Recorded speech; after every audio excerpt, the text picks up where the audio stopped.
Bonjour, vous pouvez désormais gérer des dossiers clients en trésorerie sur notre plateforme Dext. Pour ajouter un nouveau dossier, cliquez sur le bouton Ajouter un client depuis la liste des clients dans l'espace cabinet. Sélectionnez le mode Comptabilité de trésorerie, puis suivez le chemin habituel de création d'un dossier en remplissant les informations sur votre client. Vous pouvez également transformer un dossier existant en dossier de trésorerie. Il suffit simplement de cliquer sur Gérer, puis sur Passer en comptabilité de trésorerie. Attention, car c'est une action irréversible, vous ne pourrez plus exporter d'écritures d'achat ou de vente, mais seulement des écritures de banque avec les images. Pour confirmer, rentrez le nom du dossier tel qu'il est écrit sur Dext.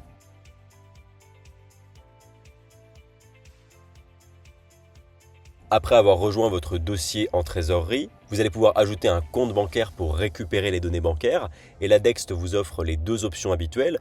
Soit vous vous connectez à la banque de votre client directement et nous recevons les informations sur les transactions bancaires au fil de l'eau, ou alors vous avez l'option de passer par le dépôt de relevés PDF, qu'ils aient été scannés ou récupérés directement depuis le site de la banque. Dext pourra en extraire toutes les informations ligne à ligne.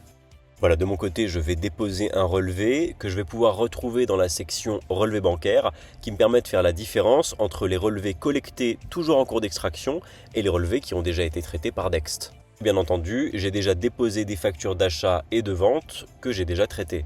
Je me rends ensuite dans l'onglet Transactions pour faire le rapprochement. En comparant les informations des factures avec celles des mouvements bancaires, Dext vous fait une suggestion de rapprochement. En cliquant sur le petit œil, le détail de la facture s'ouvre dans un nouvel onglet où je peux observer le traitement appliqué à la facture et surtout vérifier qu'il s'agit de celle liée à la transaction. Si tout est bon, j'appuie sur le bouton Rapprocher et l'image est rattachée à l'écriture bancaire. Si Dext ne suggère pas de facture, vous allez pouvoir faire un rapprochement manuel en ayant accès à la liste des factures qui ne sont pas encore rapprochées. Dext vous aide encore là aussi à sélectionner, par exemple si vous avez plusieurs factures liées à une seule transaction. Une fois rapproché, Dext reprend automatiquement les différentes lignes de traitement ventilées.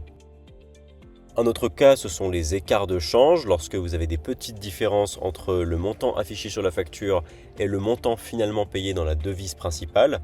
On voit d'ailleurs ici que la transaction est partiellement rapprochée. Si la différence est de moins de 2,5%, Dext vous propose automatiquement d'ajuster l'écart en tant que perte de change ou gain de change. Le dernier scénario de rapprochement partiel, c'est en cas de surpaiement ou de sous-paiement. Dans ce cas-là, rapprochez quand même la transaction avec la facture, Dext vous en informe et vous propose de ventiler la transaction pour comptabiliser cette différence. Une fois le rapprochement terminé, pour récupérer les écritures avec les images, cliquez en haut à droite sur le symbole filtre pour n'afficher que les transactions rapprochées. Cliquez ensuite sur Tout exporter et sélectionnez le format d'export correspondant à votre logiciel ou cliquez simplement sur le bouton Publier si vous êtes en intégration.